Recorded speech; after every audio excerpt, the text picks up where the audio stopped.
नमस्कार दोस्तों, आज हमारे साथ हरियाणा की विधानसभा चुनाव के लिए बात करने के लिए जुड़ चुके हैं रणवीर पाराशर जी, जो कि अधिवक्ता हैं कैथल के अंदर, और उससे पहले वो अपना समय रिपोर्टिंग में भी पंजाब केसरी के साथ और इंडियन एक्सप्रेस के साथ भी 35 वर्षों का उनका अनुभव है। आज इनसे समझने की कोशिश करते हैं कि किस तरीके से पूरा हरियाणा का विधानसभा चुनाव किस डगर में दौड़ रहा है। नमस्कार रणवीर जी, आपका हमारे पब्लिक वॉइस K2K पर बहुत बहुत स्वागत है। नमस्कार सर। सबसे पहले तो मैं आपका धन्यवादी हूं कि आपने मुझे इस काम की जिम्मेदारी सौंपी, आपसे चर्चा करने के लिए बहुत बहुत जी धन्यवाद। जी। रणवीर जी, क्या लगता है कि हरियाणा के अंदर जिस तरीके से कहा जा रहा है और हर जगह बातें चल रही हैं कि हरियाणा में केवल बीजेपी और कांग्रेस के बीच में ही आने वाले समय में लड़ाई है, चुनाव है, और दोनों ही पार्टियां आने वाले समय में सरकार बनाने वाली हैं, क्या लगता है कि क्या वाकई हरियाणा के अंदर इन्हीं दो पार्टियों के बीच में चुनाव हो रहा है? सर डेफिनेटली, अगर लार्जर स्केल पे देखें, व्यापक दृष्टि से देखें, तो चुनाव इस बार बिल्कुल सीधा चुनाव है कांग्रेस और भाजपा के बीच में। लेकिन इनेलो ने अपने अस्तित्व को सरवाइव करने के लिए एक अनूठी पहल की है, और उनको एडवांटेज इस बात का है कि जेजेपी आउट ऑफ फाइट है हरियाणा में। जी जी। इनेलो आउट ऑफ फाइट नहीं है। 4 से 5 हलके ऐसे हैं जहां पे इनेलो बहुत मजबूती से वापसी कर सकती है। मतलब आपकी माने तो जिस तरीके से भाजपा ने 2019 में सरकार बनाने के लिए जेजेपी का साथ लिया था, तो हाँ आने जी। वाले 2024 के चुनाव के नतीजों के बाद हरियाणा के अंदर इनेलो आने वाले समय में सत्ता की चाबी का काम करने वाली है। बिल्कुल। चाबी का काम भी कांग्रेस के लिए नहीं करेंगे अभय सिंह जी, ये मैं बिल्कुल आपको जी आश्वस्त करता हूँ। वो तब करेंगे यदि बीजेपी को जरूरत पड़ेगी। अगर ओ, और आज की तारीख का अगर हम असेसमेंट करें, तो आप जी ये मान के चलो कि दोनों पार्टी डेफिनेटली इतना मान के चलिए कि वो 30-30, 32-32 सीटों पे कन्फर्म जीत मान के चल रही है कांग्रेस और बीजेपी। जी तो जो बीच की 18-19 सीटें हैं, वो 18-19 सीटें सरकार बनाने में काम करेंगी, या कुछ 4-5 सीटें किसी पार्टी की ज्यादा की, एब्सोल्यूट किसी पार्टी की नहीं लग रही कहीं से भी।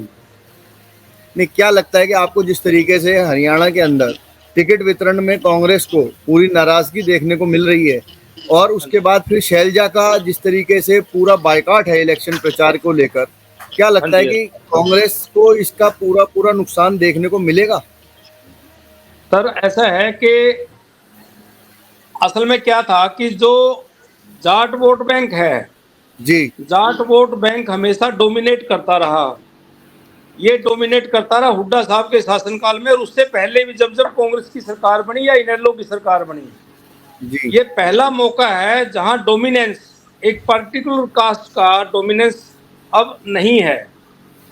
जी यदि यदि उनका लगाव भी है खास तौर पे जाट समुदाय का, तो वो कांग्रेस की तरफ रुझान है। जी केवल वो लोग बीजेपी को वोट देंगे जाट समुदाय से जिनके मेरिट पे काम हुए हैं, या जी उनको जो वो उनका जो लगाव था वो इनेलो से था। इनेलो के विभाजन के बाद स्वयं इनेलो अलग थलग पड़ गई थी, और केवल जी अभय सिंह जी की लीडरशिप ऐसी लगती है कि वो रीजन लेवल पे कहीं ना कहीं एक सिमट गई। मजबूत आधार बन के निकलेंगे। जी जहां तक शैलजा जी का ताल्लुक है, शैलजा जी के पिताजी और शैलजा जी बहुत रिस्पेक्टेड लीडर माने जाते हैं हरियाणा में। जी उनको तो इग्नोर नहीं किया जा सकता किसी भी सूरत में। अब जी फैसला, ये बात तब जब जाहिर होगी जब बीजेपी की बजाय कांग्रेस सरकार बनाएगी, तब ये विवाद ज्यादा उत्पन्न होगा। मैं समझता हूं ऐसा। अभी आपको क्या लगता है कि जिस तरीके से आज राहुल गांधी की और प्रियंका गांधी की रैली अंबाला में हो रही है, क्या लगता है कि हाँ जी। हरियाणा राहुल गांधी के हरियाणा के आगमन को स्वीकारेगा? क्योंकि जिस तरीके से अमेरिका के अंदर उन्होंने बयान दिया दलित का आरक्षण खत्म कर देंगे, क्या हरियाणा का दलित आने वाले समय में 5 तारीख को कांग्रेस के पक्ष में वोट डालने के लिए तैयार हो पाएगा? सर डेफिनेटली नहीं कह सकते, लेकिन ऐसे ऐसे बयानों से तो शीर्ष टॉप टॉप पॉलिटिशियंस को ऐसे बयानों से बचना चाहिए था। लेकिन राहुल जी किस वजह से ये बात कह बैठे, अब तो विड्रा भी कर चुके हैं इसको कि वो ऐसा नहीं करेंगे, एससी के साथ नहीं होगा। इसका तो एडवांटेज बीजेपी को है इस बात का। तो क्योंकि जिस तरीके से लोकसभा चुनाव में भी संविधान को मुद्दा बनाकर राहुल गांधी और उनके इंडी गठबंधन चुनाव के बीच में गया था, जिस तरीके से उस समय भी कह सकते हैं कि इंडी गठबंधन ने दुष्प्रचार किया ही था, लेकिन यहाँ तो बीजेपी सही प्रचार कर रही है कि कांग्रेस ने माना है कि आरक्षण खत्म कर देंगे। तो उसमें किस तरीके से कांग्रेस आने वाले समय में इसको सही तरीके से ले जा पाएगी, क्या लगता है आपको? सर मैं समझता हूं कि हरियाणा को बहुत पिछड़ा हुआ और रूरल स्टफ का इलाका माना जाता था। जी पिछले 15-20 साल में हरियाणा ने डेवलपमेंट बहुत ज्यादा की है और सिविलाइजेशन जो आम ग्रामीण से हटके हम अब हरियाणा शहरी हरियाणा हो गया है। अब वो बिल्कुल ग्रामीण और 1966 से पहले का हरियाणा नहीं है। जी लोग जी सारी बात समझते हैं। राष्ट्रवाद सबसे बड़ा इशू है आज। कोई आरक्षण वारक्षण की बात तो इतनी नहीं है, राष्ट्रवाद बहुत हावी है। और अभी आप राष्ट्रवाद का ये, हाँ यस, जी विधानसभा चुनाव में पहली बार देखने को मिला। अदरवाइज लोग कहते थे भी लोकसभा चुनाव में तो हम राष्ट्रवाद देखेंगे, विधानसभा चुनाव में बहुत नजदीक से पोल करता है, अपनी च्वाइसें बहुत ज्यादा हो जाती हैं वोटर के पास। तो मुझे लगता है कि अभी स्थिति इतनी किसी पार्टी की स्पष्ट बहुमत की तरफ नहीं है, फ्रैंकली बिल्कुल भी नहीं है। अगर हम माने कि जिस तरीके से अब आपने राष्ट्रवाद का मुद्दे की बात करी, तो अगर हम बात करें कि राष्ट्रवाद में अगर हम नू से मेवात से देखें, तो जिस तरीके से मामन खान की वीडियोस आ रही हैं कि हिंदुओं को खत्म कर देंगे, हिंदुओं के लिए ऐसा कर देंगे अगर हम जीतते हैं, तो क्या लगता है आपको कि क्या उन वीडियोस को देखने, क्योंकि प्रत्यक्ष दिख रही हैं कि किस तरीके से पाकिस्तान के झंडे के साथ रैलियां निकाली जा रही हैं, क्या उन वीडियो को देखने के बाद कांग्रेस से हरियाणा की जनता का मोह भंग आने वाले समय में हो सकता है?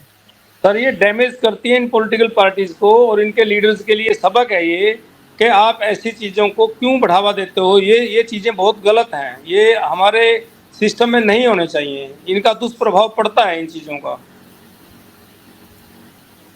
मतलब आपको क्या लगता है कि आने वाले समय में क्या हरियाणा के अंदर कोई भी, चाहे आम आदमी पार्टी की बात करें, बीजेपी की बात करें, कांग्रेस की बात करें, इनेलो की बात करें, क्या इनका आपस में कोई भी कंपटीशन नहीं, केवल बीजेपी कांग्रेस, और अगर जो निर्दलीय प्रत्याशी इस समय मैदान में है, क्या लगता है कि क्या वो निर्दलीय प्रत्याशी भी कुछ खेल बिगाड़ सकते हैं इन दोनों पार्टियों? मैं सर आपको बता रहा हूँ कि स्पष्ट बहुमत किसी पार्टी का नहीं है। 30+ पे दोनों पार्टियां हैं, 31, 32, 34, 35। जो 90 की 90 सीटों पे जो लोग आकलन करते हैं, लोग बड़े, जैसे हरियाणा में कहते हैं, लोग बड़े सियाणे, मतदाता नेता से ज्यादा सियाणा हरियाणा का। तो जी जी उस स्थिति में जो इंडिपेंडेंट आएंगे 14-15, पिछली बार 10 से ज्यादा आएंगे। और प्लस अच्छा इनर लोग की जो सीटें 5 सीटें, 6 सीटें, 4 सीटें जो बोल रहे हैं, इनर लोग की सीटें प्लस वो, ये 14-15 जो लोग होंगे और 4, 5, 6, 20 के करीब होंगे। ये 20 सरकार बनाएंगे। मुझे तो ऐसा लग रहा है ये इनके पैरों में या वो जाए या वो उनके चरणों में जाए, जो होगा ये ऐसे होगा। जिस तरीके से आपने ये पूरा समीकरण बताया, लेकिन अगर हम कहीं बात करें कि अभय सिंह चौटाला का एक स्टेटमेंट जो उन्होंने एक निजी चैनल के इंटरव्यू में भी दिया, उन्होंने कहा कि हम किसी से भी केवल समर्थन ले सकते हैं, अपना समर्थन किसी को देंगे नहीं। क्या लगता है आपको कि क्या अभय सिंह चौटाला हरियाणा के मुख्यमंत्री बन सकते हैं आने वाले समय के अंदर? बिल्कुल बन सकते हैं। अभय सिंह में सारी खूबियां हैं, वो मैन ऑफ वर्ड्स है। और आपको छोटी सी बात एक बार और बताऊं मैं, अजय जी सिंह जी की पार्टी जेजेपी को सेट पे क्यों लगा?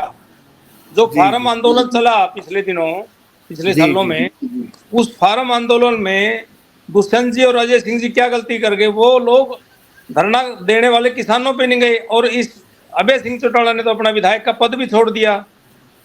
ये तो एक सेंटिमेंट्स का। उनके बारे में एक बात कही जाती है ना कि he is man of words, जो कहता है वो करता है। मुझे नहीं लगता वो समर्थन किसी को देगा, समर्थन लेगा पक्का, ये संभावना पूरी है। और कांग्रेस को ना समर्थन देगा ना कांग्रेस से लेगा। जिस तरीके से अगर हरियाणा को कहा जाता है पहलवानों का, खिलाड़ियों का और किसानों का, जवानों का, हाँ जी, क्या हाँ जी, हाँ लगता जी। है कि क्या आने वाले समय में जिस तरीके से पहलवान भी कुछ समीकरण बिगाड़ेंगे, किसान भी समीकरण बिगाड़ने के लिए तैयार खड़े हैं बीजेपी के लिए, क्या लगता है कि क्या इसका डैमेज कहीं ना कहीं बीजेपी को झेलना पड़ेगा? सर देखो, पहलवान का तो मैं कह नहीं सकता क्योंकि स्पोर्ट्समैन है। स्पोर्ट्समैन को तो हम उनको तो कोई वो कह नहीं सकते कि वो कहीं इन्फ्लुएंस रखते होंगे। विनेश खड़ी है, विनेश की जीतने की संभावना पूरी है। मुझे और कोई खिलाड़ी लगता नहीं कहीं अच्छा। खड़ा होगा, या दीपक हुड्डा खड़े किए हैं वहाँ रोहतक में, वो दोनों हस्बैंड जी वाइफ अच्छे अच्छे प्लेयर रहे हैं।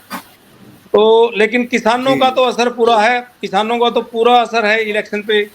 लेकिन मुझे लगता है कि ये अगर सारा इलेक्शन किसान तो वैसे तो किसान सब जातियों में किसान है, लेकिन मैं इसको जी थोड़ा जी सा जाट नॉन जाट की तरफ मान रहा हूँ।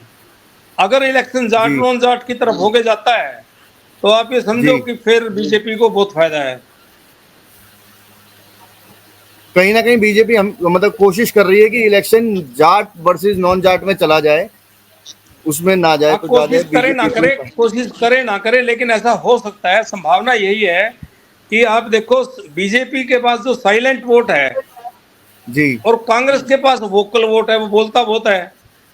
जी जी साइलेंट वोट एक दबा हुआ खजाना है, वो बीजेपी के लिए बड़ा जबरदस्त काम कर रहा है। जी जी जी इससे मुझे लगता है कि ये अंडर करंट कहीं ना कहीं है माइंड में, लोगों जी। के माइंड में। ठीक है, आज आपने हमारे साथ जुड़कर कुछ हरियाणा के विषयों के ऊपर बात बताई।